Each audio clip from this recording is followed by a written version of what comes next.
Horror कहानियां अगली मौत किसकी। संजीव अपने दोस्तों राघव और प्रतीक के साथ बियर बार में बैठकर बियर पी रहा था।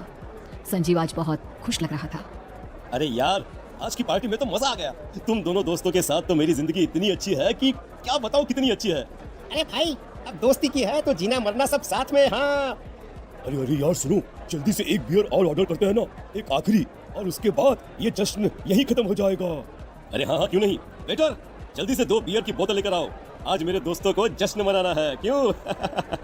इतने में वहाँ पर एक बहुत सुंदर लड़की छोटे छोटे कपड़े पहनकर हाथ में बियर की बोतल लेकर उसके पास आती है। ये लीजिए, आपने बियर ऑर्डर की थी ना, मैं लेकर आ गई। क्या बात है यार, इस बार की वेटर तो बड़ी सुंदर है। अब बियर लेकर आई हो तो अपने हाथों से ही पिला दो ना। हाँ हाँ, क्यों नहीं, जैसा आप बोलोगे मैं वैसा ही करूँगी। क्या बात है यार, अब तो लगता है रोज यही आना पड़ेगा। उसके बाद वो लड़की उन तीनों को बियर सर्व कर देती है। पार्टी करने के बाद वो तीनों अपने अपने घर जाते हैं।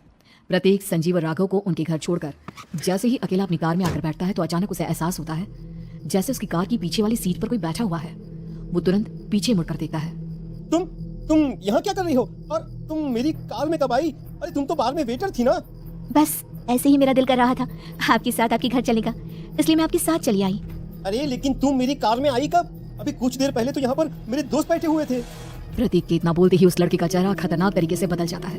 उसकी आंखें पत्थर की तरह सफेद और पूरे शरीर पर नीली नीली नसें उभर आती है। गाड़ी चलाओ, पूरी स्पीड में चलाओ, और अगर तुमने गाड़ी रोकने की कोशिश भी की तो मुझसे बुरा कोई नहीं होगा। डर की वजह से प्रतीक के पसीने छूटने लगते हैं। उसका शरीर बुरी तरह से कांप रहा था। प्रतीक बिना कुछ सोचे समझे कार को फुल स्पीड से चलाना शुरू करता है। चलते चलते वो शहर से दूर एक पहाड़ी पर पहुंच जाता है और सामने अब सिर्फ पहाड़ी का किनारा दिख रहा है, जिसे देख प्रतीक घबराकर अचानक से कार को ब्रेक लगाता है। देखो देखो देखो देखो, मुझे छोड़ दो मुझे। अगर मैंने गाड़ी जरा सी भी आगे बढ़ाई तो हम दोनों नीचे गिरकर मर जाएंगे। ये तो तुम्हें पहले सोचना चाहिए था ना। अब कुछ नहीं हो सकता। छोड़ दो मुझे। नहीं नहीं, प्लीज मुझे छोड़ दो। प्लीज मुझे जाने दो, छोड़ दो मुझे। गाड़ी आगे बढ़ाओ। और तभी अचानक से बिना प्रतीक के स्टार्ट किए उनकी कार आगे बढ़ती है और गहरी खाई में गिर जाती है। उसकी चीखने की आवाज चारों तरफ सुनाई देती है। तुझे मारकर मेरे कलेजे में जल रही आग को थोड़ी शांति तो मिल गई, लेकिन अभी ये कहानी खत्म नहीं हुई। और फिर अगले दिन राघव और संजीव को पता चलता है कि प्रतीक की पहाड़ी से नीचे गिरकर मौत हो गई। अरे कल रात की तो बात है यार, हम सब बैठकर पार्टी कर रहे थे, लेकिन मेरी एक बात समझ में नहीं आ रही। राघव शहर से इतना बाहर उस पहाड़ी पर इतनी रात को क्या करने गया था? अरे यार, वही सोचकर तो मैं भी परेशान हूँ। हम दोनों को छोड़ने के बाद तो वो सीधा अपने घर जाने वाला था, और वो आत्महत्या क्यों करेगा भाई? कल रात तक वो कितना खुश था, हमारे साथ सेलिब्रेट कर रहा था।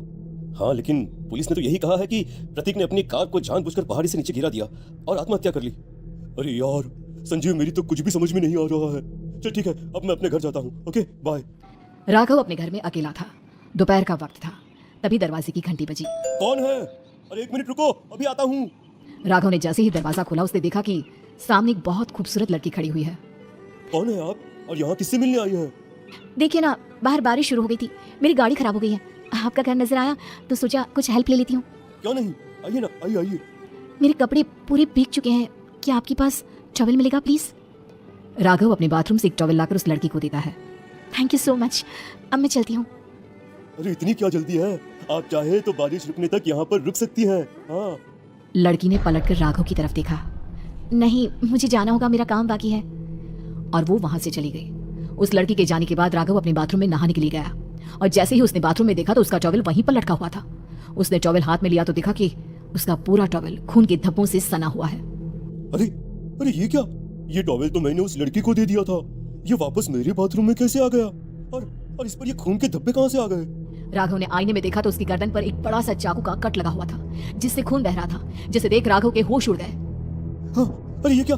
मेरी गर्दन इतनी ज्यादा कटी हुई है और मुझे दर्द भी नहीं हो रहा है। ये क्या हो रहा है मेरे साथ? राघव घबराकर बाथरूम से बाहर आया और अपना मोबाइल उठाकर उसने संजीव को फोन लगाया। संजीव जल्दी से मेरे पास आ जाओ, मुझे लगता है कुछ बहुत बड़ी गड़बड़ है, जल्दी आ जाओ। उधर से आवाज आई, लेकिन वो आवाज संजीव की नहीं बल्कि एक लड़की की थी। कुछ अजीब नहीं हुआ है, बस तुम्हारी मौत तुमसे मिलने आई थी और तुम्हें मारकर चली गई। गुस्सा नहीं हो राघव, इसलिए तुम्हें अपनी गर्दन के कटने का दर्द भी महसूस नहीं हो रहा। नहीं नहीं, ऐसा नहीं हो सकता, ऐसा नहीं हो सकता। कौन हो तुम? तुम्हारी मौत। अब संजीव के पास खबर पहुंचती है कि राघव ने अपने ही घर में चाकू से गर्दन काटकर आत्महत्या कर ली। ये सुनने के बाद संजीव के होश उड़ गए। वो पसीने से तरबतर हो गया और एक अनजाना डर अब उसके दिल को सताने लगा। संजीव के साथ ही उसका एक छोटा भाई राजीव भी रहा करता था। अपने भाई को इस तरह परेशान देखकर राजीव उसके पास आया। अरे भैया, क्या हुआ भैया? आप इतने घबराए हुए क्यों लग रहे हैं? प्रतीक और राघव की मौत, मेरा मतलब मेरी कुछ समझ में नहीं आ रहा भाई। अचानक से मेरे दोनों दोस्तों ने आत्महत्या क्यों कर ली? अरे वो तो मेरी भी समझ में नहीं आ रहा है भैया। हाँ, हो सकता है कि कोई परेशानी होगी और इसीलिए उन्होंने ऐसा किया होगा। हाँ, लेकिन दोनों की जिंदगी में एक साथ परेशानी और दोनों का इतनी खतरनाक तरीके से आत्महत्या करना, कहीं कहीं ऐसा तो नहीं मैं भी मर जाऊंगा? अरे आप ऐसी बातें क्यों कर रहे हैं भैया? वैसे ही मैं इतना परेशान हूँ। जब से अंजलि ने मेरा साथ छोड़ा है तब से सब कुछ बहुत अजीब सा हो गया है। रोज रात को डरावने सपने आते हैं। ऐसा लगता है जैसे अंजलि बार बार मेरे सपनों में आकर मुझे डराने की कोशिश करती है। अंजलि का नाम सुनते ही संजीव की आंखें फट गई और उसके गले में आवाज अटक गई। उसके चेहरे पर घबराहट साफ नजर आ रही थी। कौन थी वो लड़की जिसने प्रतीक और राघव को आत्महत्या की आड़ में मौत की घाट उतार दिया? और कौन थी अंजलि जो बार बार राजीव के सपनों में आकर उसे डरा रही थी? अंजलि का नाम सुनकर संजीव इतना घबरा क्यों गया? इन सवालों के जवाब जानने के लिए देखिए इस खतरनाक कहानी का अगला भाग।